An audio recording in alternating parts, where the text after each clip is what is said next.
Hello friends, स्वागत है आप सभी का आपके अपने YouTube channel heads of GK में। मैं दीपांशु। जैसा कि आप लोग सभी जानते हैं कि दरोगा की 1799 की पोस्ट जो अगर जारी कर दिया गया है, उसका एग्ज़ाम हाल ही में जनवरी में होने वाली है। और ये जो आप बुक देख रहे हैं, ये ज्ञान बिंदु की 3rd एडिशन क्वेश्चन बैंक है। इसमें 25 सेट दिया गया था, वो भी प्रीवियस ईयर, जिसका मैंने फुल एनालिसिस क्लास करवा दिया है। और ये जो आप देख रहे हैं, ये समान अध्ययन स्टडी नोट्स है, जो कि टोटल 18 है इसमें।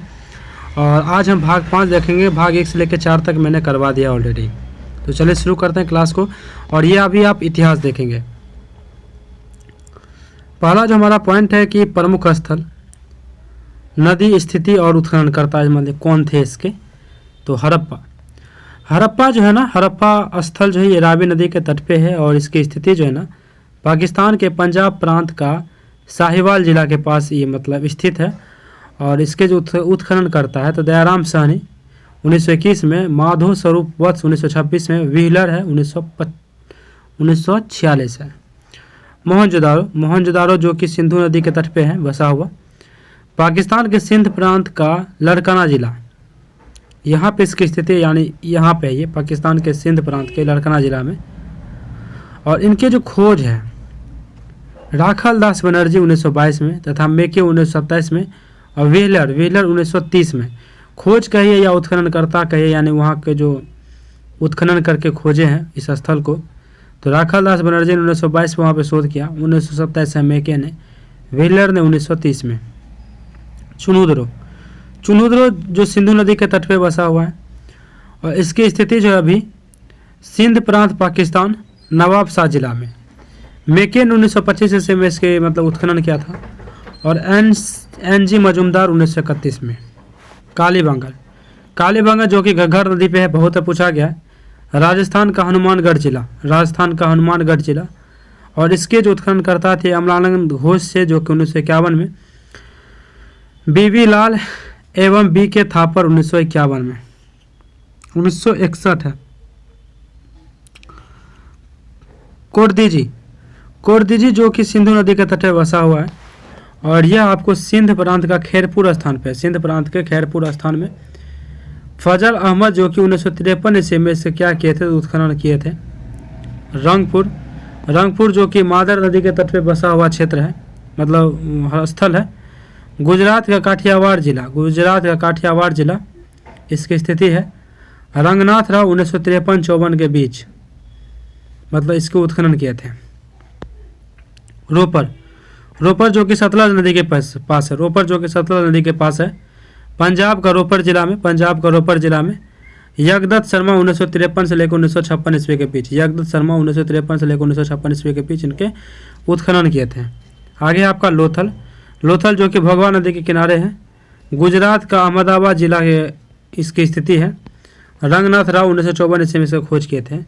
आलमगीरपुर जो कि हिंडन नदी पे।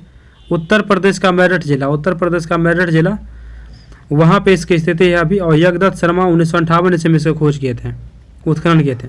सूतका गेंडोर जो कि दाक्ष नदी किनारे पाकिस्तान के मकराना में समुद्र तट के किनारे यह बसा हुआ क्षेत्र है।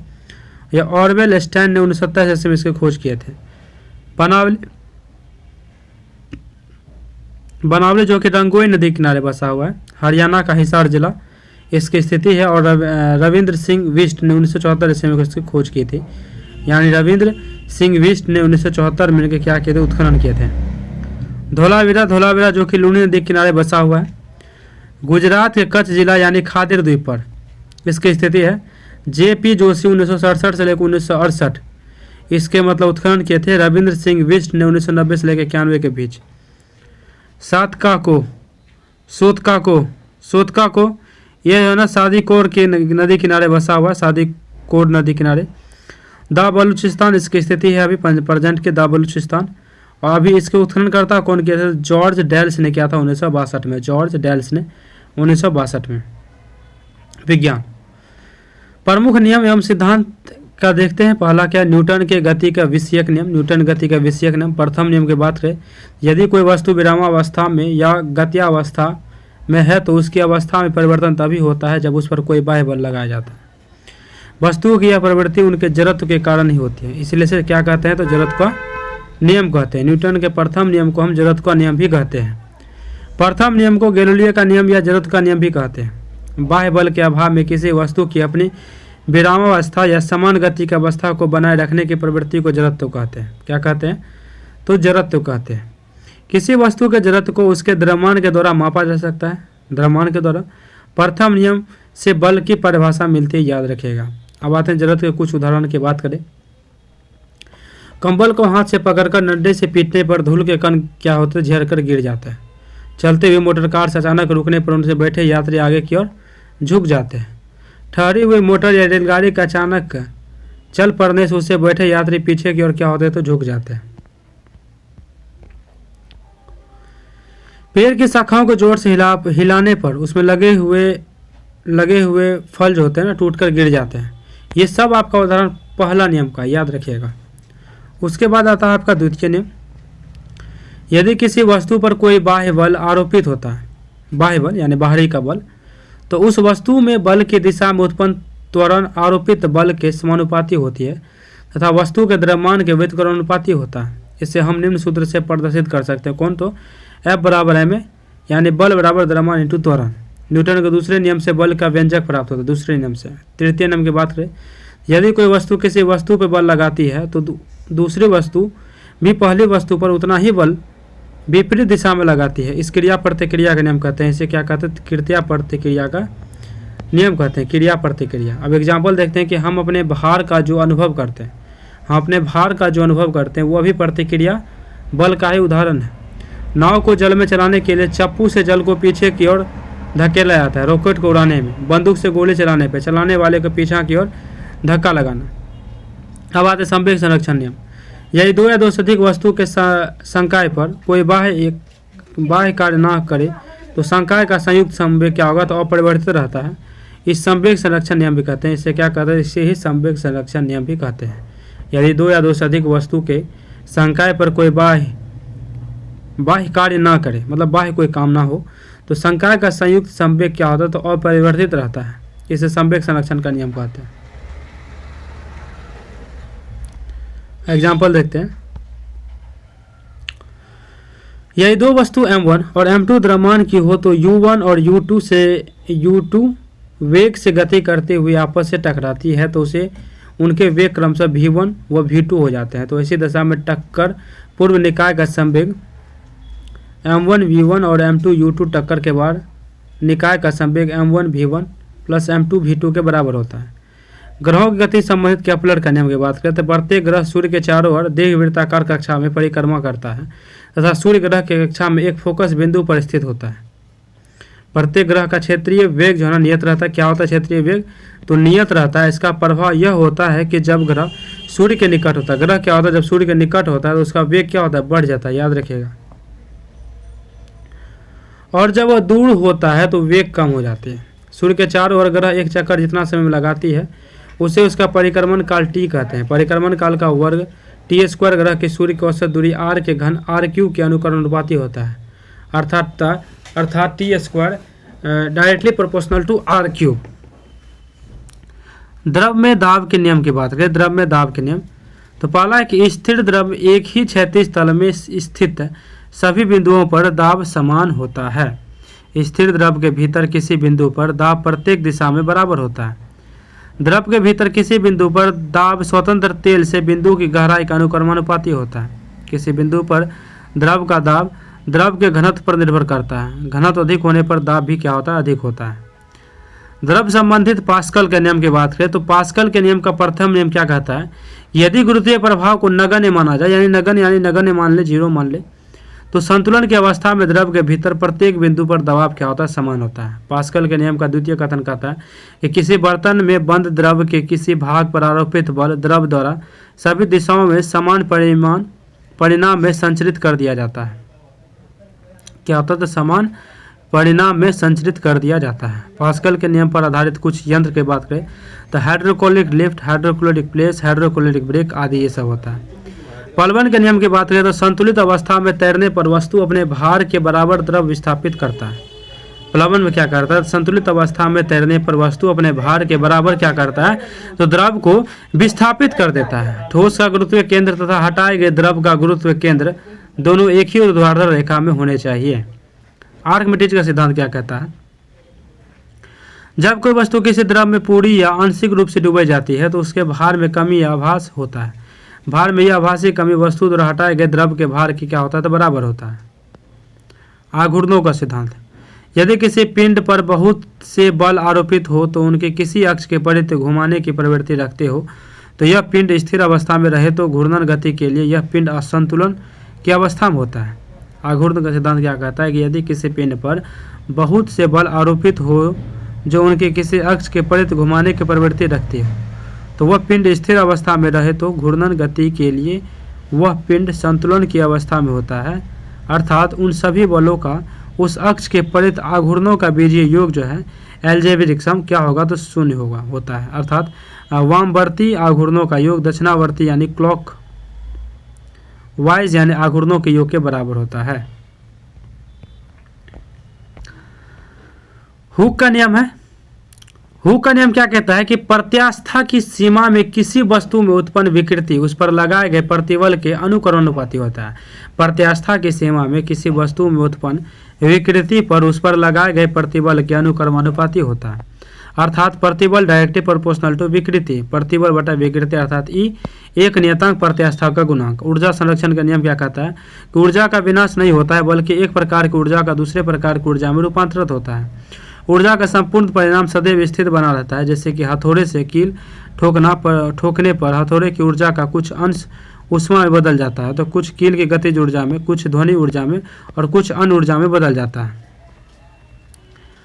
बर्नौली का प्रमेय क्या कहता है, बर्नौली का प्रमेय, जब कोई आदर्श द्रव किसी नली में धारारेखीय प्रवाह में बहती है, धारारेखीय प्रवाह में, तो उसके मार्ग में प्रत्येक बिंदु पर उसके एकांक आयतन की कुल ऊर्जा जो होती है, एकांक आयतन की कुल ऊर्जा दाब ऊर्जा, गतिज ऊर्जा, स्थितिज ऊर्जा के योग नियत होता है। इस प्रमेय पर आधारित वेंटुरी मीटर से नली में द्रव के प्रवाह की दर ज्ञात की जाती है। न्यूटन का शीतलन नियम क्या कहता है कि समान अवस्था में रहने पर विकिरण द्वारा किसी वस्तु के ठंडे होने की दर, यानी समान अवस्था में रहने पर विकिरण द्वारा किसी वस्तु के ठंडे होने की दर तथा उसके चारों ओर के माध्यम के तापांतर के अनुकरणानुपाती होता है। अतः वस्तु जैसे जैसे ठंडी होती जाएगी उसके ठंडे होने की दर कम होती जाएगी।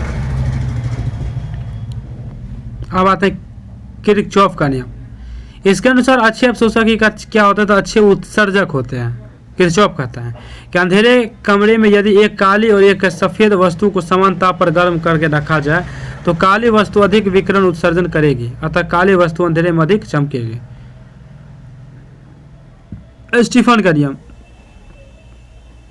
किसी वस्तु की उत्सर्जन क्षमता E उसके परम ताप के T के चौथे घात के अनुकरणानुपाती होती है। अर्थात E directly proportional to T का पावर 4 अर्थात E equal to lambda T का पावर 4। ये होता है आपका स्टीफन नियतांक, जहाँ लैम्डा एक नियतांक है जिसे स्टीफन नियतांक कहते हैं। अब आते हैं आपका डॉपलर प्रभाव पे। बहुत इंपॉर्टेंट आपका नियम दिया गया है।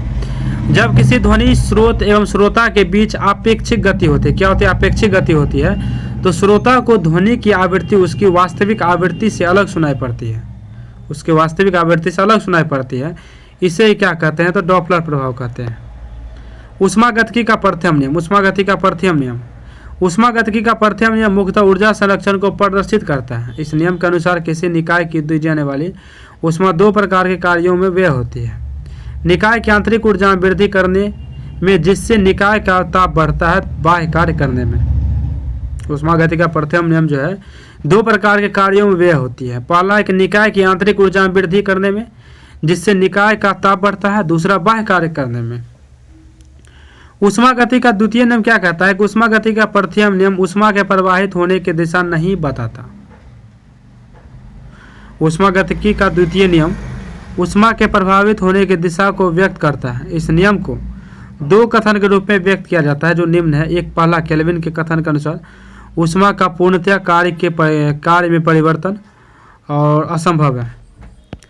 उसके बाद है कि क्लासियस के कथन के अनुसार, कथन के अनुसार अगर बात करें तो उष्मा अपने कम ताप की वस्तु से अधिक ताप की वस्तु की ओर प्रभावित नहीं हो सकती है। उष्मागति का तृतीय नियम कहता है किसी पदार्थ या निकाय के तापमान को परम शून्य तक नहीं घटाया जा सकता, अर्थात परम शून्य ताप एक आदर्श परिकल्पना या चरम अवस्था है जिसे किसी भी विधि से प्राप्त करना क्या है तो असंभव है, जिसे किसी भी विधि से प्राप्त करना असंभव है।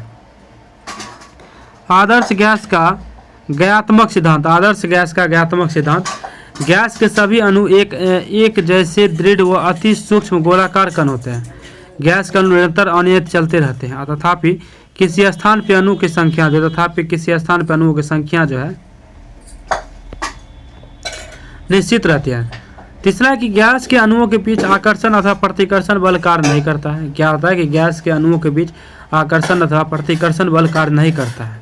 जैसे ही दो अणु आपस में टकराते हैं तो उनके वेग व दिशा बदल जाते हैं, अर्थात अणुओं की गति अनियमित होती है। अणुओं की टक्कर पूर्णतः प्रत्यास्था होती है, इसीलिए सामान्य ताप व दाब पर गैस की माध्य गतिज ऊर्जा में कोई परिवर्तन नहीं होता है। अणुओं की गति पर गुरुत्वाकर्षण बल का कोई प्रभाव नहीं पड़ता है, क्योंकि गैस के अणुओं का वेग अत्यधिक व द्रव्यमान बहुत ही कम होता है। आदर्श गैस का दाब उसके प्रति एकांक आयतन की गतिज ऊर्जा के क्या होती है तो 2/3 होते हैं, यानी कि 2/3 होते हैं। अब आते हैं चार्ल्स के नियम। चार्ल्स का नियम कहता है कि गैस के दिए गए द्रव्यमान के लिए यदि गैस का दाब स्थिर रहे तो गैस का आयतन उसके परमताप के अनुकर्मानुपाती होता है, परमताप के। स्टोक का नियम, स्टोक ने यह सिद्ध किया कि यदि आर त्रिज्या की गोली किसी पूर्णतः समांग व अनंत विस्तार माध्यम से अंतिम वेग v से गति करे तो गोली पर कार्य करने वाले श्यान बल यानी F = 6π nRV होता है, जो सदैव ठोस गति के विपरीत लगता है, जहां n उस द्रव का श्यानता गुणांक है। उष्मा गति का शून्यांकी नियम की बात करें तो उष्मा का प्रवाह अधिक ताप से कम ताप की ओर तब तक होता रहेगा जब तक कि तापीय संतुलन स्थापित नहीं हो जाता है। इस प्रकार उष्मागतिकी के शून्यांकी नियम के अनुसार यदि दो निकाय किसी तीसरे निकाय के साथ अलग अलग तापीय साम्य में हो तो परस्पर तापीय साम्य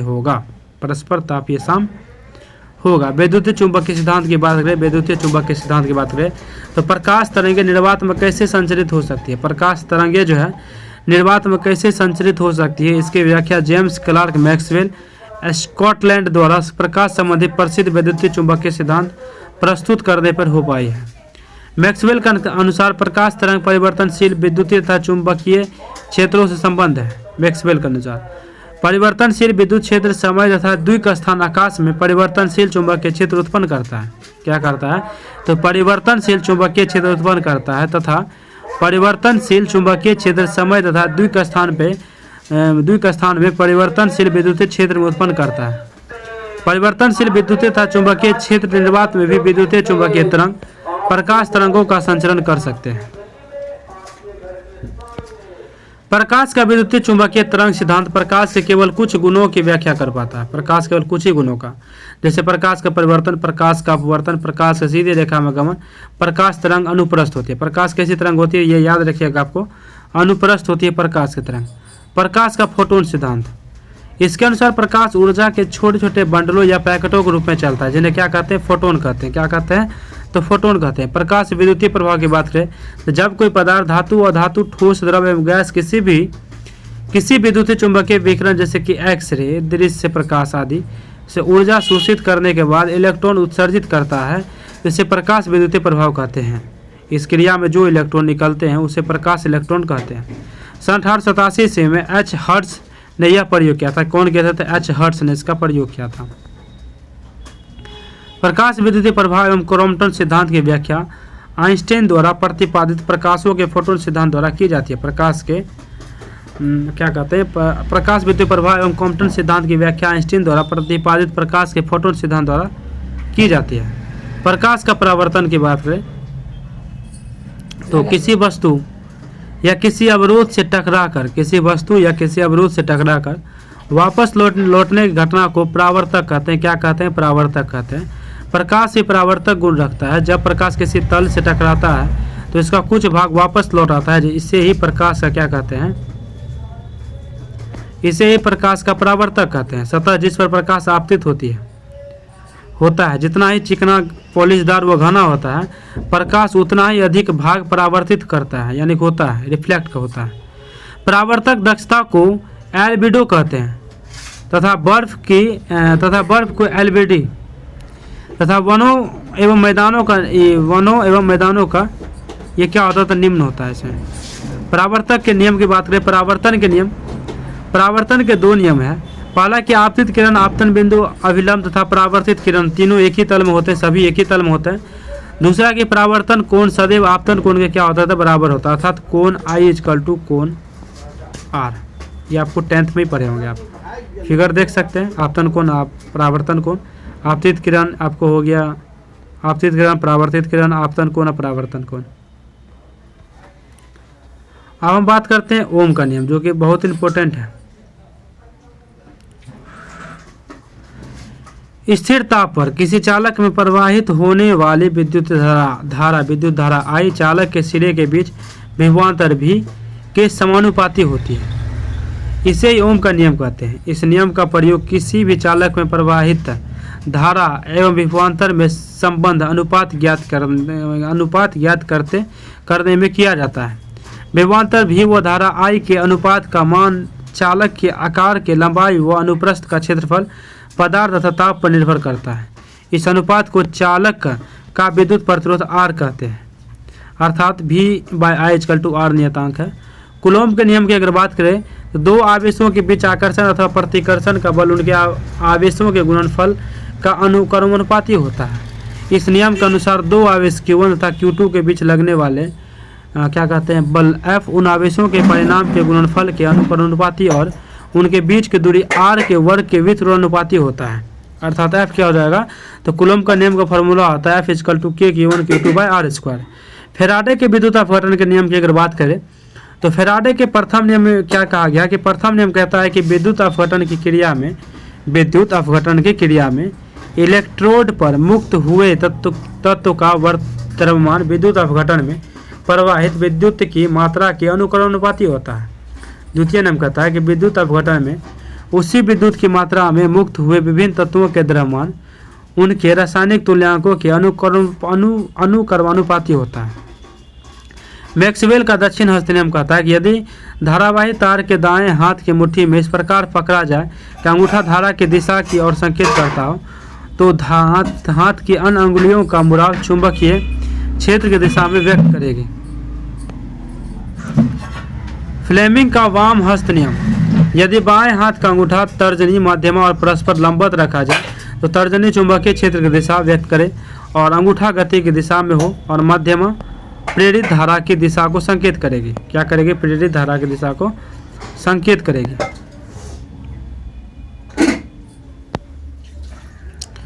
अब आते हैं फ्लेमिंग के दाएं हस्त के नियम के हिसाब से। दाएं हस्त का नियम, अपने दाहिने हाथ की तर्जनी, माध्यमा और अंगूठे को एक दूसरे के लंबवत इस प्रकार स्थित करें ताकि तर्जनी क्या करते हैं क्षेत्र की दिशा की ओर संकेत करे तथा अंगूठा चालक की गति की दिशा की ओर संकेत करे। ऐसी स्थिति में मध्यमा चालक में प्रेरित धारा की दिशा को प्रदर्शित करेगी। लेंज का नियम, प्रेरित विद्युत धारा लेंज का नियम कहता है कि प्रेरित विद्युत वाहक बल सदैव उस कारण का विरोध करता है जिसके द्वारा वह स्वयं उत्पन्न होता है। अतः यदि कुंडली के चुंबकीय फ्लक्स में वृद्धि होती है, क्या कहते हैं चुंबकीय, क्या कहता है कि यदि कुंडली के चुंबकीय फ्लक्स में वृद्धि होती है तो प्रेरित विद्युत वाहक बल कुंडली के चुंबकीय फ्लक्स को घटाने की कोशिश करता है और यदि कुंडली के चुंबकीय फ्लक्स में कमी होती है तो प्रेरित विद्युत वाहक बल चुंबकीय फ्लक्स को बढ़ाने के लिए कोशिश करता है। बॉयल का नियम की बात करें तो स्थिर ताप पर किसी गैस के निश्चित द्रव्यमान का दाब उसके आयतन के व्युत्क्रमानुपाती होता है, अर्थात P मल्टीप्लाई V क्या एक नियतांक है।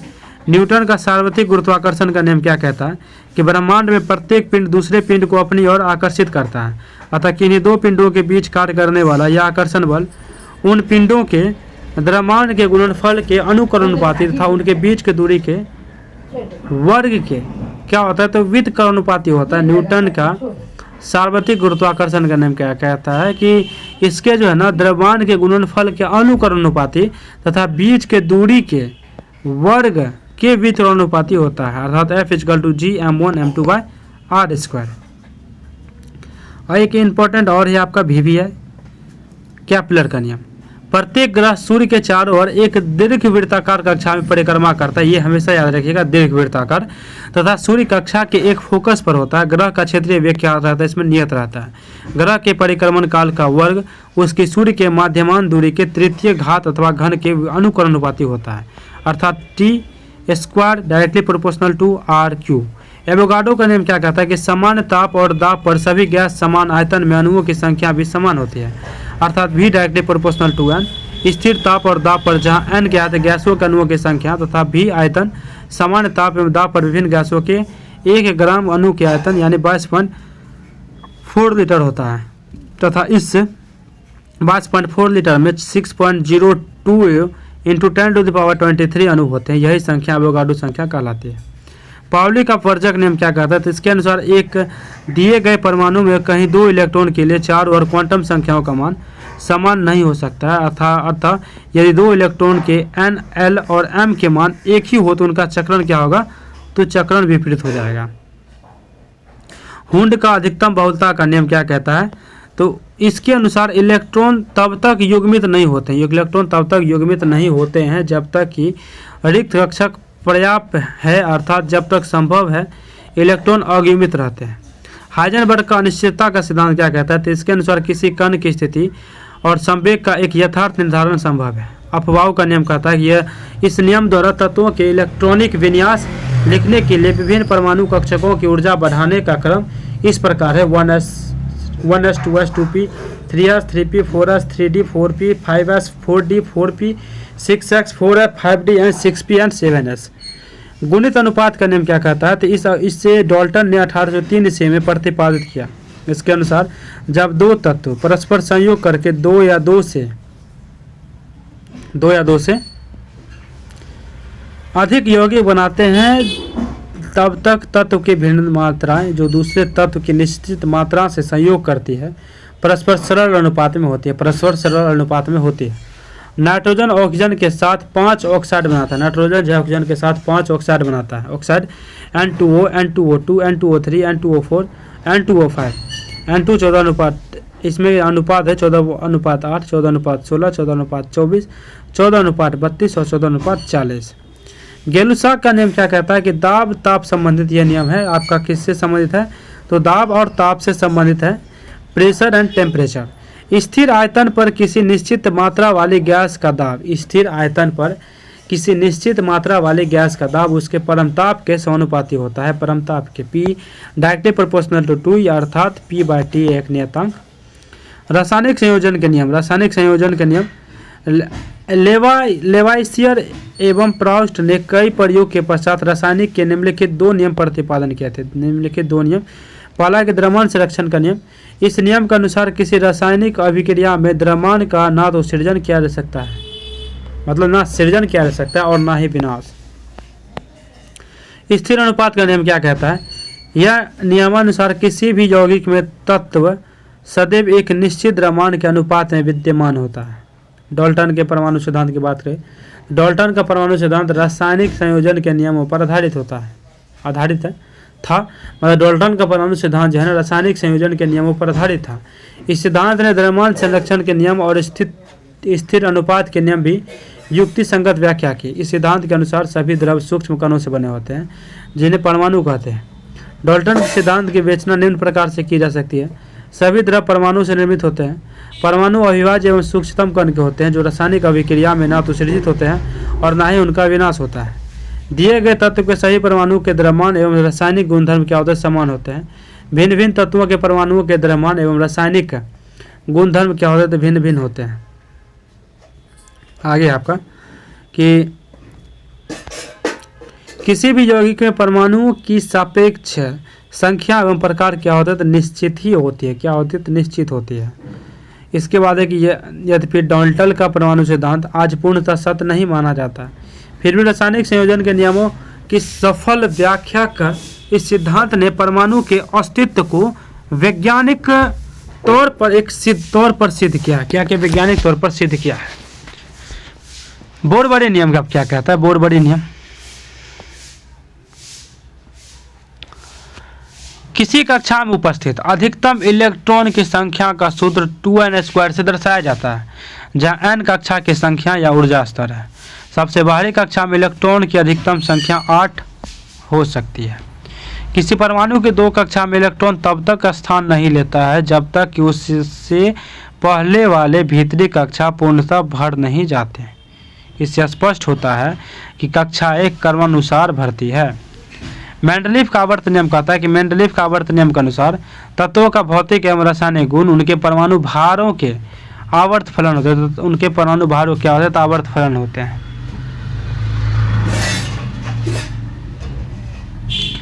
अब है कि डोबे-नायलर का त्रिक नियम। डोबे-नायलर का त्रिक नियम क्या कहता है? 1817 में जर्मन रसायनिक उल्फांग डोबे-नायलर ने 3 तत्वों वाले कुछ समूह को चुना एवं उन समूह को त्रिक कहा। क्या कहा? त्रिक कहा। उस समय तक ज्ञात तत्वों में केवल 3 त्रिक ही ज्ञात कर सके। फलस्वरूप वर्गीकरण की यह पद्धति क्या रही? तो असफल रही। ये असफल रही। उसके बाद न्यूलैंड्स का अष्टक सिद्धांत क्या कहता है? न्यूलैंड्स का अष्टक सिद्धांत 1865 में अंग्रेज वैज्ञानिक जॉन न्यूलैंड्स ने ज्ञात तत्वों को परमाणु द्रव्यमान के आरोही क्रम में व्यवस्थित किया तथा 56वें तत्व थोरियम पर समाप्त किया। 56वां तत्व है वो। आधुनिक आवर्त सारणी की बात करें तो आधुनिक आवर्त सारणी मोस्ले ने 1913 के नियम पर आधारित है। आधुनिक आवर्त सारणी का नियम, इसके अनुसार तत्वों के गुण उनके परमाणु संख्या यानी एटॉमिक नंबर के आवर्त फलन होते हैं। रदरफोर्ड का नाभिकीय परमाणु मॉडल की बात करें तो रदरफोर्ड एवं उसके विद्यार्थियों हैंस गीगर और अर्नेस्ट मार्स्डेन ने सोने की बहुत सी पतली पत्ती पर अल्फा कणों के बौछार कर परमाणु का नाभिकीय मॉडल प्रस्तुत किया। इस मॉडल के अनुसार परमाणु का धनावेश तथा अधिकांश द्रव्यमान एक अति अल्प क्षेत्र में केंद्रित था। परमाणु के इस अति अल्प भाग को रदरफोर्ड ने नाभिक कहा। रदरफोर्ड ने गणना करके दिखाया कि नाभिक का आयतन परमाणु के कुल आयतन की तुलना में अत्यंत ही कम होता है। क्या? अत्यंत ही कम होता है। परमाणु की त्रिज्या लगभग 10⁻⁻10 मीटर होती है। परमाणु की त्रिज्या लगभग 10⁻⁻10 मीटर होती है, जबकि नाभिक की त्रिज्या लगभग 10⁻⁻15 मीटर होती है। नाभिक के चारों ओर इलेक्ट्रॉन वृत्ताकार पथों, जिन्हें कक्षा यानी ऑर्बिट कहा जाता है, में तेजी से घूमता है। इलेक्ट्रॉन और नाभिक आपस में आकर्षण के स्थिर विद्युतीय बलों द्वारा बंधे होते हैं। इलेक्ट्रॉन और नाभिक। रदरफोर्ड मॉडल का दोष की बात करें तो रदरफोर्ड मॉडल किसी परमाणु की अस्थायित्व की व्याख्या नहीं कर पाता है। यह मॉडल इलेक्ट्रॉनिक संरचना के बारे में कुछ भी वर्णन नहीं करता है। अर्थात इसे यह पता नहीं चलता है कि ये इलेक्ट्रॉन नाभिक के चारों ओर किस प्रकार से विद्यमान है और इनकी ऊर्जा क्या है। आर्हेनिस के अनुसार क्या है कि अम्ल एक ऐसा यौगिक है जो जल में घुलकर H+ देता है। याद रखिएगा, आर्हेनिस क्या कहता है कि जल में घुलकर यौगिक H+ देगा। वार्नस्टेड एवं लॉरेंस सिद्धांत के अनुसार अम्ल वह पदार्थ है जो किसी दूसरे पदार्थ को प्रोटॉन प्रदान करने की क्षमता रखता है। किसी दूसरे पदार्थ को क्या करेगा? तो प्रोटॉन देने की वो क्षमता रखता है। लुईस इलेक्ट्रॉनिक सिद्धांत के अनुसार अम्ल वह यौगिक है। अम्ल वह यौगिक है जिसमें इलेक्ट्रॉन की एक निर्जन जोड़ी जो है ना स्वीकार करने की प्रवृत्ति होती है। आगे आपका टिंडल प्रभाव। टिंडल प्रभाव कहता है कि जब किसी कोलॉइड विलयन में तीव्र प्रकाश गुजारते हैं और इसके लंबवत रखे सूक्ष्मदर्शी से देखते हैं तो कोलॉइड कण काली पृष्ठभूमि में आल्पिन की नोक की भांति चमकने लगती है। आल्पिन की नोक की भांति। इसे टिंडल प्रभाव कहते हैं। टिंडल प्रभाव के कारण प्रकाश का प्रकीर्णन है। बफर विलयन। बफर विलयन क्या होता है? बफर विलयन पढ़े होंगे आप इससे पहले कि वह विलयन जो कि अम्ल या क्षार की साधारण मात्राओं को अपनी प्रभावी अम्लता या क्षारता में पर्याप्त परिवर्तन किए बिना अवशोषित कर लेता है, इसे बफर विलयन कहते हैं। जैसे कि सोडियम एसीटेट तथा एसिटिक अम्ल का मिश्रण एक प्रभावी बफर है जब उसे पानी में विलीन किया जाता है। विलयन का रंग। सूचक अम्लीय विलयन, क्षारीय विलयन, उदासीन विलयन। अब है कि मिथाइल अम्लीय विलयन में कैसा हो जाएगा? तो गुलाबी। क्षारीय विलयन में पीला, उदासीन में नारंगी। उसके बाद है ऑरेंज हो जाएगा आपका लिटमस अम्लीय में हो जाएगा लाल, क्षारीय में हो जाएगा नीला, उदासीन में हो जाएगा बैंगनी। और फिनोल्फिथीन अम्लीय में हो जाएगा रंगहीन, क्षारीय में हो जाएगा गुलाबी, उदासीन में हो जाएगा रंगहीन।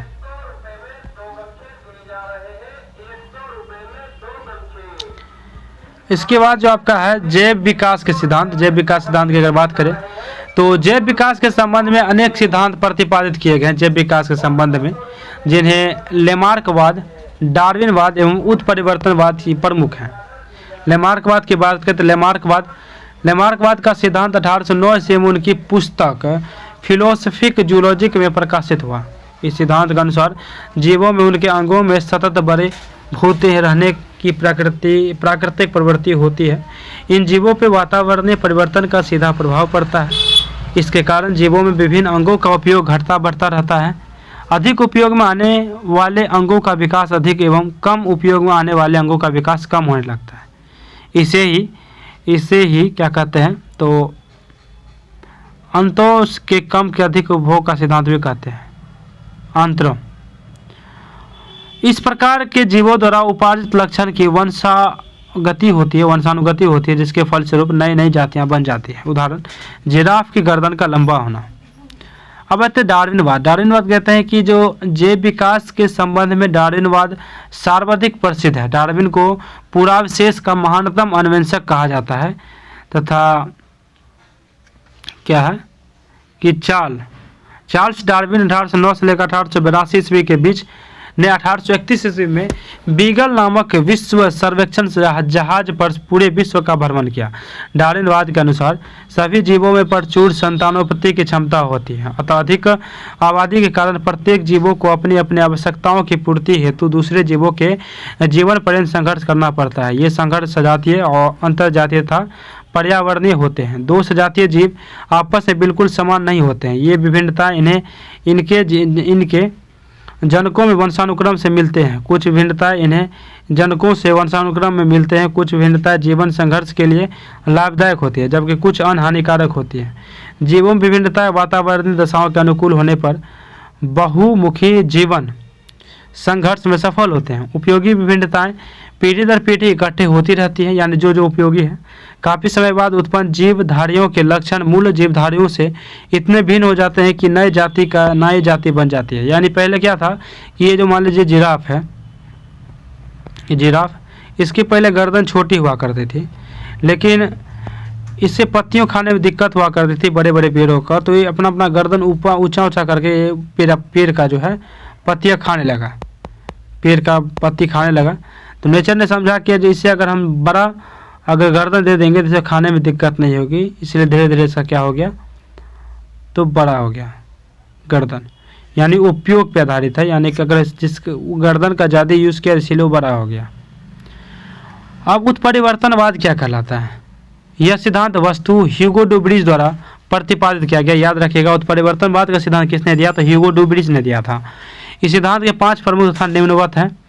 पहला आपको है कि नई जीव जातियों की उत्पत्ति लक्षणों में छोटी छोटी एवं स्थिर विभिन्नताओं के प्राकृतिक चयन द्वारा पीढ़ी दर पीढ़ी संचय एवं क्रमिक विकास के फलस्वरूप नहीं होती है, बल्कि यह उत्परिवर्तन के फलस्वरूप होती है। इस प्रकार से उत्पन्न जाति का प्रथम सदस्य उत्परिवर्तन कहलाता है। यदि उत्परिवर्तित लक्षण के लिए युद्ध नस्ल होता हो तो उत्परिवर्तन अनिश्चित होता है। ये किसी एक अंग विशेष में अथवा अनेक अंगों में एक साथ उत्पन्न हो सकते हैं। सभी जीव जातियों में उत्परिवर्तन भिन्न भिन्न हो सकते हैं। जाति के भिन्न सदस्यों में उत्परिवर्तन भिन्न भिन्न हो सकते हैं। उपयुक्त उत्परिवर्तन के फलस्वरूप अचानक ऐसे जीवधारी उत्पन्न हो सकते हैं जो जनक के से इतने अधिक भिन्न हो कि उन्हें एक नई जाति माना जा सके।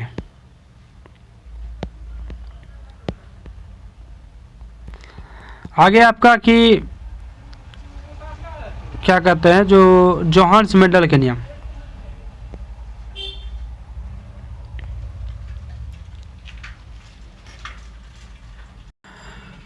यह ग्रेगर जोहान्स मेंडल के नियम यानी प्राविकता का नियम। एक जोड़ा क्या कहते हैं विपरीत गुणों वाले शुद्ध पिता एवं संकरण करने में प्रथम पीढ़ी में प्रभावी गुण प्रकट होता है, जबकि अनुप्रभावी गुण छिप जाते हैं। प्रथम पीढ़ी में केवल प्रभावी गुण ही दिखाई देता है, लेकिन अप्रभावी गुण क्या रहता है, तो उपस्थित अवश्य रहता है। यह जो गुण है दूसरी पीढ़ी में प्रकट होता है। क्या होता है? दूसरी पीढ़ी में प्रकट होता है। थोड़ा सा ब्लर है लेकिन पढ़ा जा सकता है।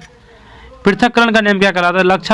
लक्षण कारकों यानी कि जीनों के जोड़े के दोनों रूपक युग्म बनाते हैं समय पृथक हो जाते हैं और इनमें से केवल एक ही जो है व्यंजक ही किसी एक युग्मक में पहुंचता है। इस नियम को युग्मकों की शुद्धता का नियम यानी पृथक का नियम कहते हैं। एक है आपको स्वतंत्र अवयुवन का नियम। जब दो जोड़ी विपरीत लक्षण वाले पौधे के बीच संकरण कराया जाता है तो दोनों लक्षण का पृथक्करण स्वतंत्र रूप से होता है। एक लक्षण वंशानुगति और दूसरे को प्रभावित नहीं करती है। अर्नस्ट हैकेल के अनुसार पारिस्थितिकी को सर्वप्रथम परिभाषित करने और विस्तृत अध्ययन करने का श्रेय ही जर्मन जीव वैज्ञानिक अर्नस्ट हैकेल को जाता है। उनके अनुसार जीवधारियों के कार्बन और अकार्बनिक वातावरण और पारस्परिक संबंध के अध्ययन को पारिस्थितिकी अथवा पारिस्थितिकी विज्ञान कहते हैं।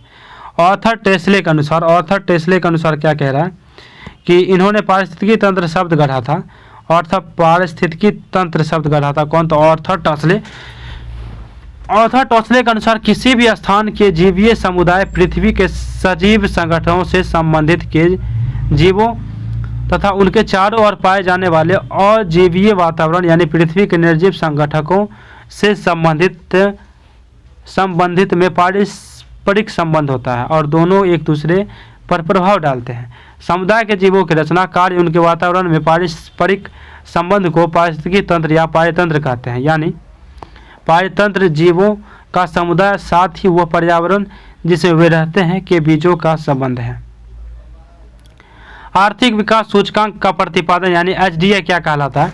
इस सूचकांक का प्रतिपादन 1990 में United Nation Development Programme UNDP से जुड़े अर्थशास्त्री महमूद उल हक यानी पाकिस्तान के थे हुए अमर्त्य सेन जो कि भारत के थे तथा उनके सहयोगी ने किया था। मानव विकास सूचकांक एक संख्या की सूचकांक है जिसमें जीवन प्रत्याशा, शिक्षा और आय सूचकांक को शामिल किया जाता है। संयुक्त राष्ट्र द्वारा पहला मानव विकास सूचकांक 1990 में जारी किया गया था। प्रत्येक वर्ष इस संयुक्त राष्ट्र विकास कार्यक्रम यूएनडीपी के द्वारा प्रकाशित किया जाता है। अर्थशास्त्र की परिभाषा की बात करें तो रॉबिन्स अर्थशास्त्र का वह विज्ञान है जो कि लक्ष्य एवं वैकल्पिक उपयोगों वाले सीमित साधनों के परस्पर संबंधों के रूप में मानव व्यवहार का अध्ययन करता है। मार्क्स से बात करें तो अर्थशास्त्र का उद्देश्य मानव समाज की प्रगति के नियम की खोज करना है। बेनहम अर्थशास्त्र उन तत्वों का अध्ययन है जो रोजगार और जीवन स्तर को प्रभावित करता है। प्रो फैडमैन अर्थशास्त्र कभी वास्तविक विज्ञान होता है और कभी आदर्श विज्ञान होता है, ये प्रो फैडमैन ने कहा था। एंगल का सिद्धांत कहता है कि सिद्धांत के अनुसार एक परिवार की आय बढ़ने पर उसके खाने पीने की वस्तुओं पर खर्च प्रतिशत कम हो जाता है। और एक है आपका थ्रेसम का नियम। यदि किसी देश में घटिया और बढ़िया दो प्रकार की मुद्राएं एक साथ मतलब वलन में हो तो घटिया मुद्राएं बढ़िया मुद्रा को चलन या चलन से बाहर कर देती है। उत्पत्ति ह्यूस का नियम। यदि किसी वस्तु के उत्पादन में किसी एक परिवर्तनशील माध्यम की मात्रा की वृद्धि की जाए अन्य माध्यमों को स्थिर रखा जाए तो एक निश्चित बिंदु के पश्चात परिवर्तन माध्यम की अतिरिक्त मात्राओं में प्राप्त सीमांत उत्पादन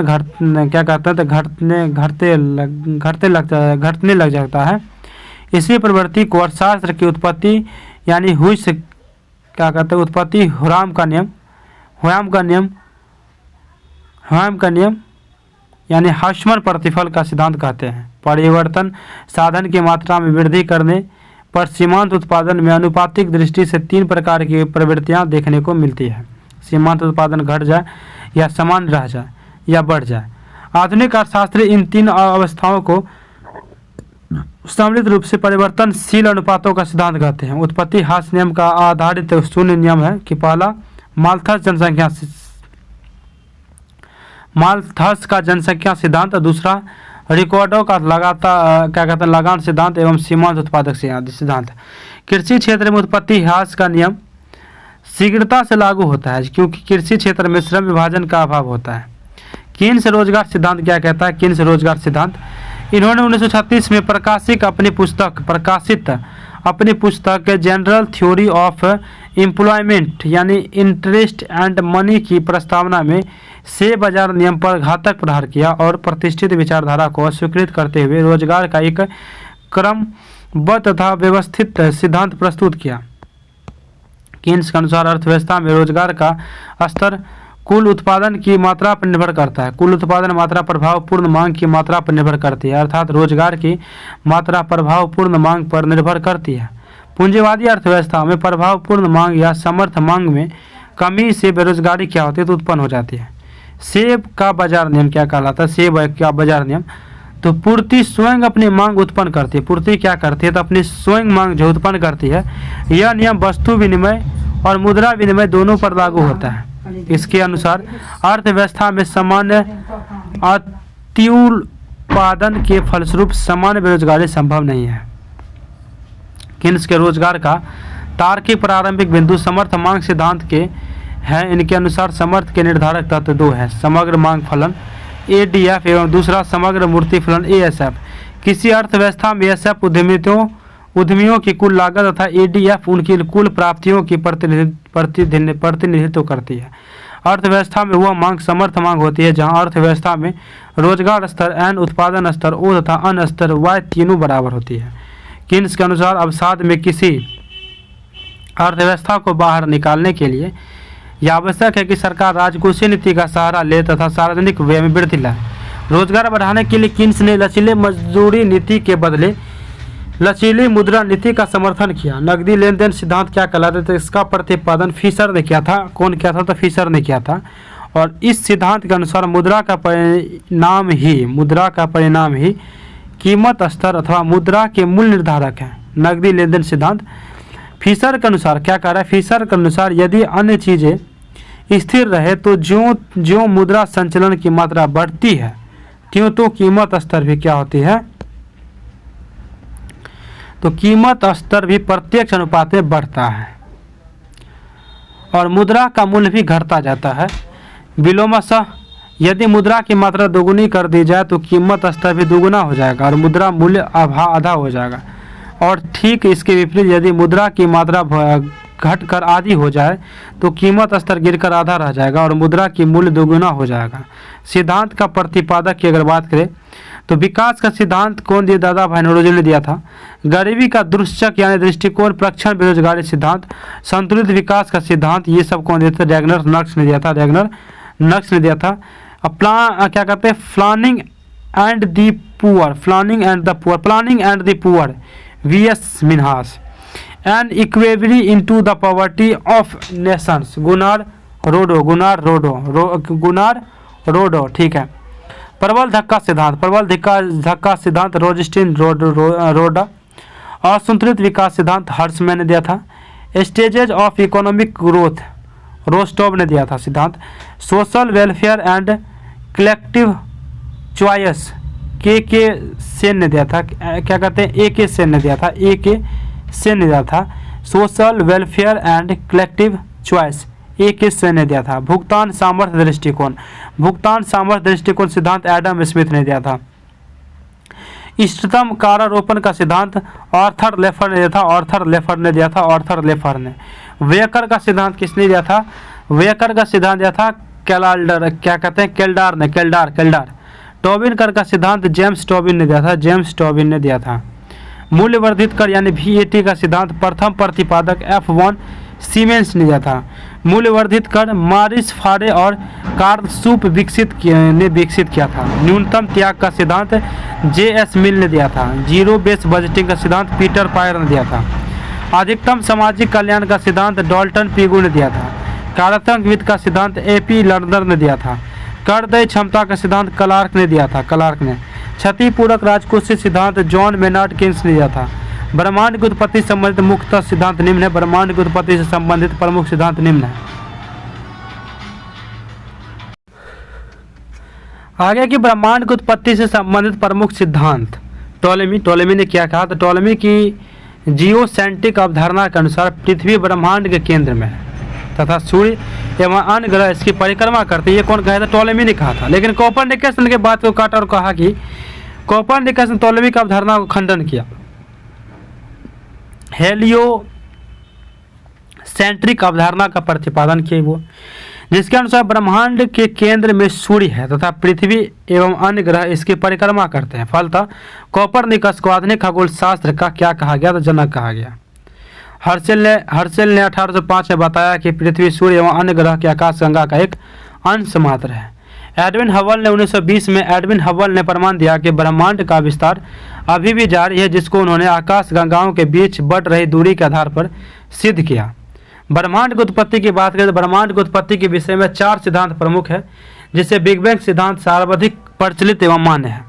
इसे विस्तारित ब्रह्मांड परिकल्पना भी कहा जाता है। इसे विस्तारित ब्रह्मांड परिकल्पना भी कहा जाता है। इस सिद्धांत का प्रतिपादन एव जॉर्ज लेमेंतियर ने किया था एवं बाद में रॉबर्ट वैगनर ने 1968 में सिद्धांत की व्याख्या की प्रस्तुति की। इस सिद्धांत का प्रतिपादन एव जॉर्ज लेमेंतियर ने किया था और एवं बाद में रॉबर्ट वैगनर ने 1967 में सिद्धांत की व्याख्या प्रस्तुत की। महाविस्फोटक सिद्धांत एव जॉर्ज लेमेंतियर ने दिया था। एव जॉर्ज लेमेंतियर ने साम्यवस्था या सतत सृष्टि सिद्धांत या स्थिर अवस्था संकल्पना का सिद्धांत किसने दिया? थॉमस गोल्ड एवं Hermann Bondi. Thomas Hermann Bondi ने दिया था। दोलम सिद्धांत डॉक्टर एलन संडेजा ने दिया। स्फीति सिद्धांत एलन गुथ ने दिया था। एडविन हब्बल साहब बोले क्या कि आकाश गंगाओं के प्रतिमान नियम के प्रतिफल, इनके प्रतिफल का सिद्धांत दिया एडविन हब्बल ने। अब्राहम ऑरिस्टियोलियस, आप देखिए थोड़ा सा बोला है क्या, वर्ष 1596 में। इसे अब्राहम, इसको स्किप कर देते हैं। आगे आपका F.B. टेलर वर्ष 1908 में अमेरिका के भूवैज्ञानिक एवं बी टेलर ने महाद्वीपीय एवं महासागरों के वितरण से संबंधित एक विषय प्रस्तुत किया, जिसे महाद्वीपीय विस्थापन सिद्धांत के नाम से जानते हैं। A.B. टेलर ने वर्ष 1908 में महाद्वीपीय विस्थापन सिद्धांत वैगनर ने दिया था। महाद्वीपीय विस्थापन सिद्धांत किसने दिया? तो वैगनर ने। संवहन धारा सिद्धांत, इस सिद्धांत का प्रतिपादन 1930 के दशक में आर्थर होम्स ने किया था। सागर नितल प्रसरण सिद्धांत, इस सिद्धांत का प्रतिपादन 1961 से लेकर 66 के बीच में किया गया। हैरी हेस ने किया था। प्लेट विवर्तनिक सिद्धांत, इस सिद्धांत का प्रतिपादन का श्रेय क्या कहते हैं, एक व्यक्ति को नहीं दिया जाता, मतलब किसी एक व्यक्ति को नहीं दिया जा सकता, क्योंकि यह महाद्वीपीय विस्थापन सिद्धांत पूरा चुंबकत्व मध्यन और सागर नितल प्रसरण सिद्धांत का सम्मिलित रूप है। 1967 में मैकेंजी, मॉर्गन एवं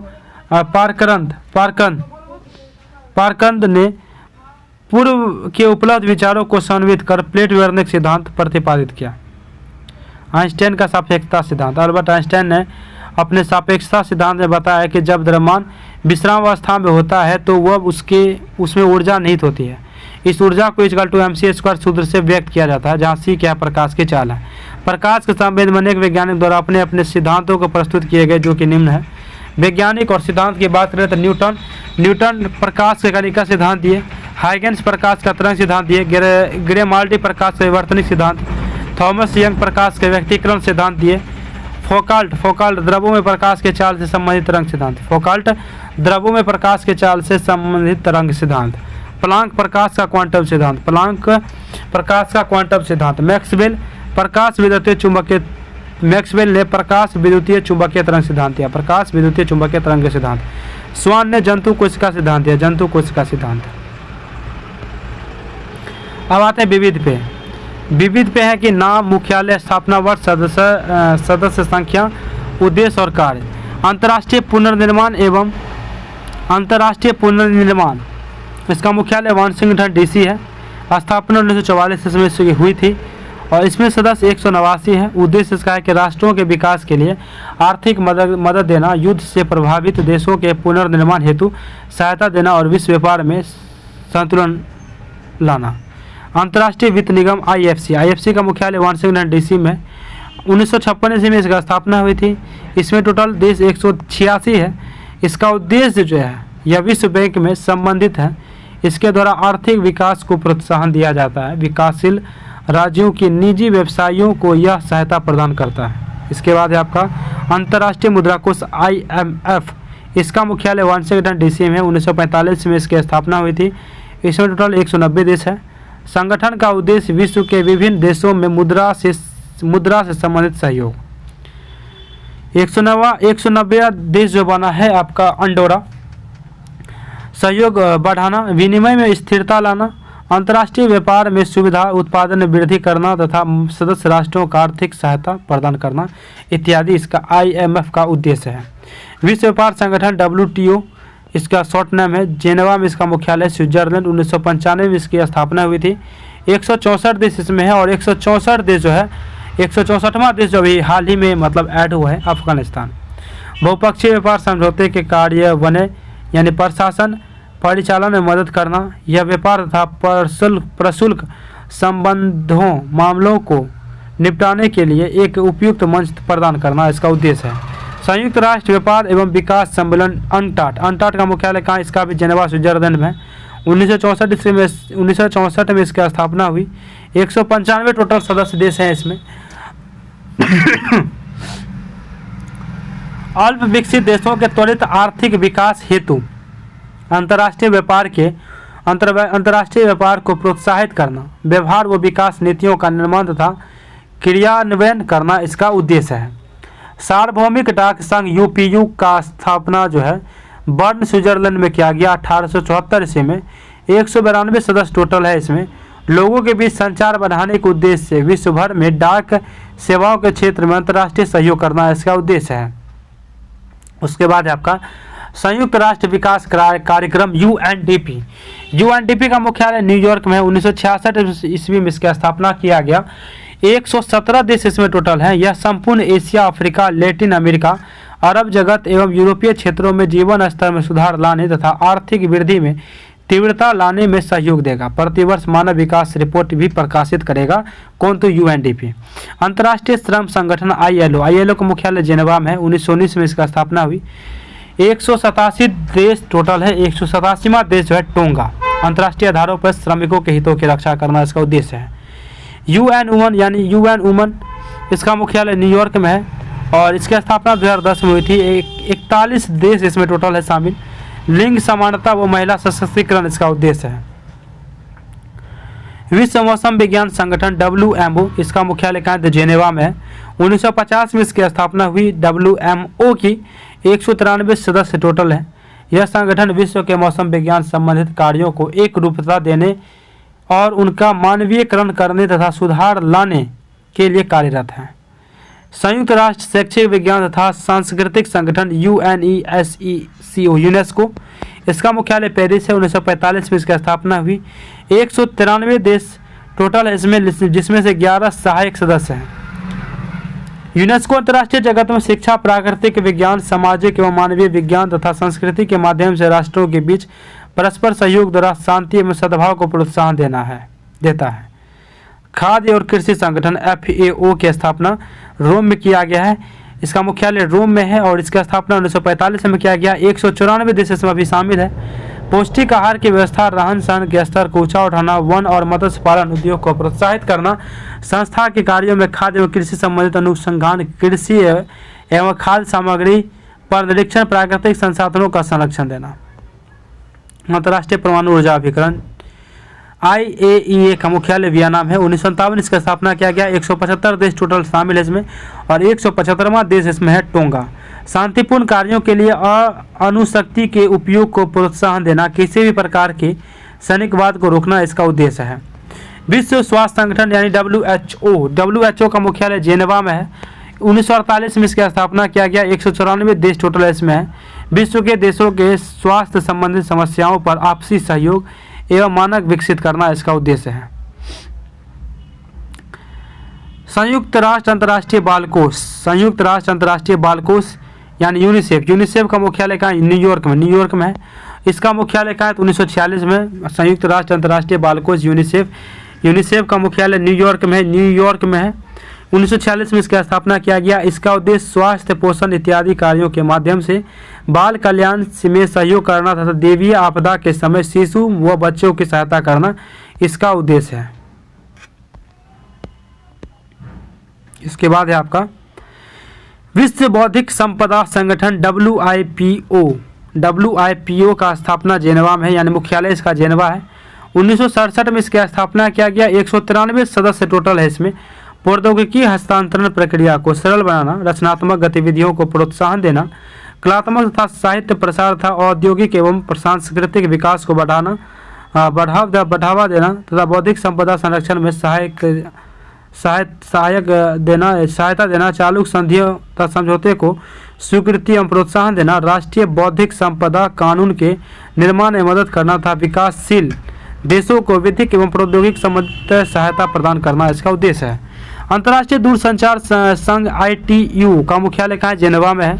1865 में इसका स्थापना किया गया। 193 सदस्य टोटल देश हैं।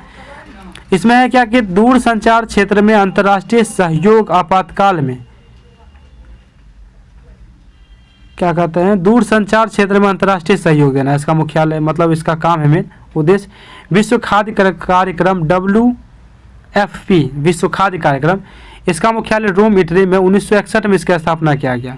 आपातकाल में खाद्य सहायता उपलब्ध कराना एवं सामाजिक आर्थिक विकास परियोजनाओं में सहायता पहुंचाना इसका मुख्य उद्देश्य है। संयुक्त राष्ट्र पर्यावरण कार्यक्रम UNEP का मुख्यालय का नैरोबी जो कि केन्या में है। 1972 में इसकी स्थापना किया गया। 193 सदस्य टोटल है। इसमें मानवीय पर्यावरण पर प्रभाव डालने वाले सभी मामलों में अंतर्राष्ट्रीय सहयोग बढ़ाना एवं संबंधित सूचनाओं का संग्रहण, मूल्यांकन एवं पारस्परिक आदान प्रदान करना इसका मुख्य उद्देश्य है। संयुक्त राष्ट्र जनसंख्या कोष UNFPA, संयुक्त राष्ट्र जनसंख्या कोष, इसका मुख्यालय न्यूयॉर्क में है। 1969 में इसकी स्थापना किया गया। जनसंख्या एवं परिवार नियोजन की आवश्यकताओं को पूरा करने की क्षमता बढ़ाना, विकसित एवं विकासशील देशों में जनसंख्या संबंधित समस्याओं के प्रति जागरूकता बढ़ाना एवं जनसंख्या कार्यक्रमों को संचालित करने हेतु संयुक्त राष्ट्र परिवार में नेतृत्वकर्ता की भूमिका को निभाना इसका मुख्य उद्देश्य है।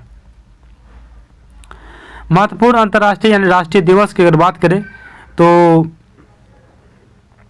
1 जनवरी को वैश्विक परिवार दिवस, 26 जनवरी अंतर्राष्ट्रीय सीमा शुल्क एवं उत्पाद दिवस, 2 फरवरी विश्व आर्द्रभूमि दिवस, 4 फरवरी विश्व कैंसर दिवस, 4 फरवरी, 13 फरवरी विश्व रेडियो दिवस, 14 फरवरी वैलेंटाइन दिवस, 21 फरवरी अंतर्राष्ट्रीय मातृभाषा दिवस, 8 मार्च अंतर्राष्ट्रीय महिला दिवस, 8 मार्च अंतर्राष्ट्रीय महिला दिवस। उसके बाद है आपका 15 मार्च विश्व उपभोक्ता अधिकार दिवस, 22 मार्च विश्व जल दिवस, 24 मार्च विश्व तपेदिक दिवस, 7 अप्रैल विश्व स्वास्थ्य दिवस, 18 अप्रैल विश्व विरासत दिवस, 22 अप्रैल पृथ्वी दिवस, 25 अप्रैल विश्व मलेरिया दिवस, 26 अप्रैल विश्व बौद्धिक संपदा अधिकार दिवस, 1 मई विश्व श्रमिक दिवस, अंतर्राष्ट्रीय मजदूर दिवस। उसके बाद है आपका 3 मई है आपको 3 मई अंतर्राष्ट्रीय ऊर्जा दिवस, अंतर्राष्ट्रीय प्रेस स्वतंत्रता दिवस 3 मई, अंतर्राष्ट्रीय ऊर्जा दिवस, अंतर्राष्ट्रीय प्रेस स्वतंत्रता दिवस 3 मई, 24 मई राष्ट्रमंडल दिवस, 31 मई विश्व तंबाकू रोधी दिवस, 5 जून विश्व पर्यावरण दिवस, 5 जून विश्व बाल श्रम निरोधक दिवस, 21 जून अंतर्राष्ट्रीय योग दिवस, 11 जुलाई विश्व जनसंख्या दिवस, 11 जुलाई, 1 अगस्त विश्व स्तनपान दिवस, 6 अगस्त हिरोशिमा दिवस, 9 जनवरी प्रवासी भारतीय दिवस, 24 जनवरी राष्ट्रीय बालिका दिवस, 25 जनवरी राष्ट्रीय पर्यटन दिवस, राष्ट्रीय मतदाता दिवस। उसके बाद है 30 जनवरी शहीद दिवस, सर्वोदय दिवस, कुष्ठ निवारण दिवस, 26 जनवरी गणतंत्र दिवस, 13 फरवरी राष्ट्रीय महिला दिवस, सरोजिनी नायडू जयंती दिवस, 24 फरवरी केंद्रीय उत्पाद शुल्क दिवस, 28 फरवरी राष्ट्रीय विज्ञान दिवस, सीवी रमन जयंती भी है, 12 जनवरी राष्ट्रीय युवा दिवस, स्वामी विवेकानंद जन्म दिवस, 15 जनवरी राष्ट्रीय थल सेना दिवस, भारतीय थल सेना दिवस का ये या राष्ट्रीय थल सेना दिवस का ही है, 4 मार्च राष्ट्रीय सुरक्षा दिवस, 2 अक्टूबर गांधी जयंती, 2 अक्टूबर लाल बहादुर शास्त्री जयंती, 8 अक्टूबर भारतीय वायुसेना दिवस, 9 अक्टूबर विश्व डाक दिवस, 21 अक्टूबर राष्ट्रीय पुलिस स्मरण दिवस, विश्व आयोडीन अल्पता दिवस भी 21 अक्टूबर, 31 अक्टूबर इंदिरा गांधी की पुण्यतिथि या राष्ट्रीय एकता दिवस, सरदार वल्लभ भाई पटेल की जयंती, 14 नवंबर बाल दिवस या विश्व मधुमेह दिवस, 17 नवंबर राष्ट्रीय पत्रकारिता दिवस, विश्व विद्यार्थी दिवस, 4 दिसंबर भारतीय नौसेना दिवस, 7 दिसंबर सशस्त्र सेना झंडा दिवस, 14 दिसंबर राष्ट्रीय ऊर्जा संरक्षण दिवस, उसके बाद है आपका 12 अगस्त विश्व हाथी दिवस या अंतर्राष्ट्रीय युवा दिवस, विश्व हाथी दिवस या अंतर्राष्ट्रीय युवा दिवस। 1 सितंबर राष्ट्रीय गुट निरपेक्ष दिवस, राष्ट्रीय गुट निरपेक्ष दिवस। 8 सितंबर विश्व साक्षरता दिवस, विश्व साक्षरता दिवस, विश्व साक्षरता दिवस। उसके बाद है अंतर्राष्ट्रीय ओजोन दिवस आपको 16 यहाँ पे 16 सितंबर को। 5 अप्रैल राष्ट्रीय समुद्री दिवस, 5 अप्रैल राष्ट्रीय समुद्री दिवस। 21 सितंबर विश्व शांति दिवस, विश्व शांति दिवस 21 सितंबर। 18 अप्रैल विश्व विरासत दिवस। 2 अक्टूबर विश्व अहिंसा दिवस, विश्व अहिंसा दिवस। 5 अक्टूबर विश्व अध्यापक दिवस। 3 मार्च विश्व वन्यजीव दिवस, विश्व वन्यजीव दिवस। 14 अक्टूबर विश्व मानक दिवस, विश्व मानक दिवस। 16 अक्टूबर विश्व खाद्य दिवस। 24 अक्टूबर संयुक्त राष्ट्र संघ यानी यूएनओ दिवस। 14 नवंबर विश्व मधुमेह दिवस, विश्व मधुमेह दिवस। 19 नवंबर विश्व शौचालय दिवस या विश्व पुरुष दिवस, विश्व शौचालय दिवस या विश्व पुरुष दिवस। 25 नवंबर महिलाओं के खिलाफ हिंसा विरोधी दिवस, 25 नवंबर को। 23 दिसंबर किसान दिवस चौधरी चरण सिंह की जयंती पर। 23 मार्च भगत सिंह, राजगुरु और सुखदेव का शहीद दिवस। 25 मार्च गणेश शंकर विद्यार्थी बलिदान दिवस, गणेश शंकर विद्यार्थी बलिदान दिवस। 9 अप्रैल शौर्य दिवस या वीरता दिवस, शौर्य दिवस या वीरता दिवस 9 अप्रैल। 14 अप्रैल अंबेडकर जयंती दिवस, अंबेडकर जयंती दिवस। 21 अप्रैल भारतीय सिविल सेवा दिवस, भारतीय सिविल सेवा दिवस। 24 अप्रैल पंचायती राज दिवस, पंचायती राज दिवस। 11 मई राष्ट्रीय तकनीकी दिवस, राष्ट्रीय तकनीकी दिवस। 21 मई आतंकवाद विरोधी दिवस, आतंकवाद विरोधी दिवस। 27 मई जवाहरलाल नेहरू की पुण्यतिथि। 29 जून राष्ट्रीय सांख्यिकी दिवस, राष्ट्रीय सांख्यिकी दिवस। 1 जुलाई चिकित्सा दिवस, 1 जुलाई चिकित्सा दिवस। महत्वपूर्ण अंतर्राष्ट्रीय दिवस की आप बात करते हैं। जब मैं लूसेंट के विविध में करवा रहा था तो उस समय ये सारे टॉपिक मैं करवा चुका था। दिवस की एक स्पेशल वीडियो हमें मैं बनाया था। 26 नवंबर विश्व पर्यावरण संरक्षण दिवस, विश्व पर्यावरण संरक्षण दिवस। 1 दिसंबर विश्व एड्स दिवस, विश्व एड्स दिवस। 3 दिसंबर अंतर्राष्ट्रीय दिव्यांग दिवस, अंतर्राष्ट्रीय दिव्यांग दिवस। 8 दिसंबर दक्षिण एशिया क्षेत्रीय सहयोग संगठन दिवस। 9 दिसंबर विश्व भ्रष्टाचार विरोधी दिवस। 10 दिसंबर विश्व मानवाधिकार दिवस। 11 दिसंबर यूनिसेफ दिवस। 20 दिसंबर अंतर्राष्ट्रीय मानव एकता दिवस। 26 जुलाई कारगिल दिवस, कारगिल विजय दिवस। 9 अगस्त विश्व आदिवासी दिवस। 26 जुलाई कारगिल विजय दिवस। 9 अगस्त विश्व आदिवासी दिवस। 15 अगस्त स्वतंत्रता दिवस। 20 अगस्त सद्भावना दिवस, सद्भावना दिवस। 29 अगस्त राष्ट्रीय खेल दिवस। 5 सितंबर शिक्षक दिवस। 14 सितंबर हिंदी दिवस। 15 सितंबर अभियंता दिवस, 15 सितंबर अभियंता दिवस। विश्व के प्रमुख देशों की संसद, संसद के पढ़ रहे हैं। अब है संसद और देश, तो संसद अब देखते हैं जैसे कि देश और संसद। भारत के संसद को संसद कहा जाता है, इजराइल के संसद को नेसेट, जापान का डायट, लीबिया का जनरल पीपुल्स कांग्रेस, मलेशिया का दीवान राकियान वो दीवान निगारा, मंगोलिया का ग्रेट पीपुल्स खुर्रल, ग्रेट पीपुल्स या खुर्रल, मंगोलिया का खुर्रल सिंपल बोलेंगे या ग्रेट पीपुल्स खुर्रल। म्यांमार का प्यूथू हुताव या प्यादुंग हलुताब संसद का नाम है। मिस्र का People's Assembly, People's Assembly. Maldives का मजलिस, मालदीव का मजलिस संसद का नाम है, मालदीव का मजलिस। नेपाल का राष्ट्रीय पंचायत। नॉर्वे का स्टॉटिंग, नॉर्वे का स्टॉटिंग। इराक का national assembly, national assembly. Switzerland का फेडरल असेंबली। यूएसए का कांग्रेस हाउस ऑफ रिप्रेजेंटेटिव व सीनेट, यूएसए का। तुर्की का ग्रेट नेशनल असेंबली, तुर्की का ग्रेट नेशनल असेंबली। बेलारूस का supreme council of Senate, supreme council of Senate. Italy का chamber of deputy, chamber of deputy. Poland का आपका संसद का नाम है सोजिम, सोजिम, सोजिम, पोलैंड का सोजिम। पाकिस्तान का नेशनल असेंबली, पाकिस्तान का नेशनल असेंबली। रूस का ड्यूमा व फेडरल काउंसिल या फेडरल काउंसिल, रूस का ड्यूमा या फेडरल काउंसिल। दक्षिण अफ्रीका का पार्लियामेंट या national assembly of senate, national assembly व सीनेट, दक्षिण अफ्रीका का पार्लियामेंट। स्पेन का क्वार्टेस, स्पेन का क्वार्टेस। चीन का National People's Congress, National People's Congress. Taiwan का युआन, ताइवान का युआन। डेनमार्क का फॉल्केटिंग। जर्मनी का वुडस्टेक, जर्मनी का वुडस्टेक। आयरलैंड का डेल आयरन। ईरान का मजलिस। अफगानिस्तान का शोरा। ऑस्ट्रेलिया का पार्लियामेंट, ऑस्ट्रेलिया का पार्लियामेंट। ब्रिटेन का भी पार्लियामेंट है, संसद का नाम ब्रिटेन का भी पार्लियामेंट।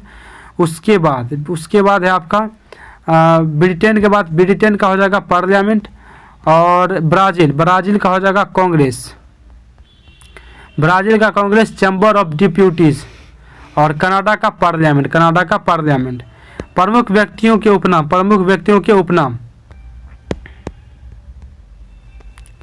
उपनाम और वास्तविक नाम की बात करें तो महात्मा या राष्ट्रपिता हम किसे कहते थे? मोहनदास करमचंद गांधी को। गुरुदेव या विश्व कवि या कवि गुरु रविन्द्रनाथ टैगोर को। नेताजी सुभाष चंद्र बोस को कहते हैं। लोकमान्य बाल गंगाधर तिलक को हम बोलते हैं। उपनाम और वास्तविक नाम की बात किया जा रहा है। मास्टर या ब्लास्टर किसे कहते हैं? सचिन तेंदुलकर को। भारतीय इतिहास के नृप यानी सैयद बंधु को। निर्माता भारतीय इतिहास के नृप निर्माता कहते हैं सैयद बंधु को। महबूब ए इलाही कहते हैं निजामुद्दीन औलिया को कहते हैं। उसके बाद है आपका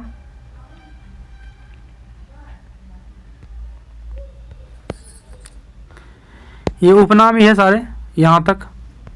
राजा जी क्या कहते? देशबंधु हम सब बोलते हैं चित्तरंजन दास को। किसको बोलते हैं? चित्तरंजन दास को। राजा जी बोलते हैं चक्रवर्ती राजगोपालाचारी को। भारत कोकिला सरोजिनी नायडू को। और ग्रांड ओल्ड मैन किससे बोलते हैं? दादा भाई नौरोजी को। Grand old man of India दादा भाई नौरोजी। लाल बालपाल, लाला लाजपत राय, बाल गंगाधर तिलक तथा बिपिन चंद्र पाल को। शहीद आजम बोलते हैं भगत सिंह को। दीनबंधु C.F. एंड्रयूज को। लाख बख्श कुतुबुद्दीन ऐबक को। भारत का नेपोलियन समुद्रगुप्त को। बाबूजी बोलते हैं जगजीवन राम को।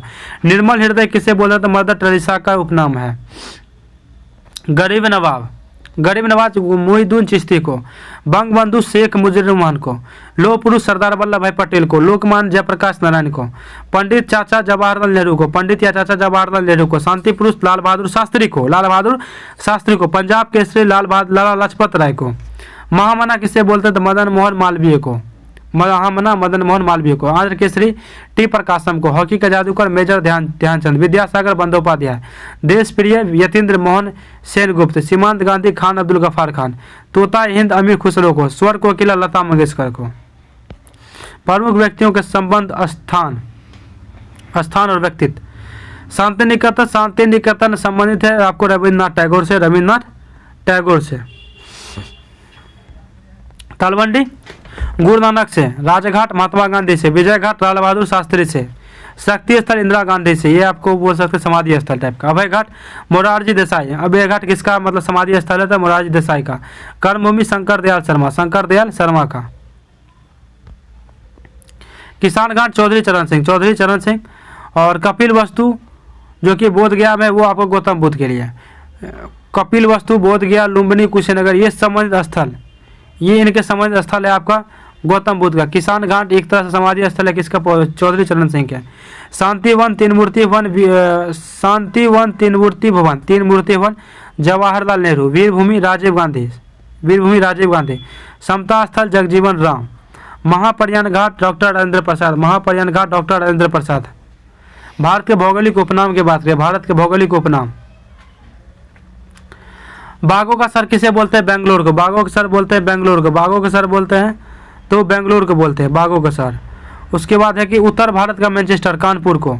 नीली पहाड़ियाँ नीलगिरी की पहाड़ियाँ किसे मतलब नीलगिरी की पहाड़ियाँ किसका स्थान है? बंगाल का शोक दामोदर नदी को बोलते हैं। Gateway of India Mumbai. छोटा भारत किसे बोलते हैं? दिल्ली को बोलते हैं। स्वर्ण मंदिर का शहर अमृतसर। उसके बाद है आपका गुलाबी शहर जयपुर।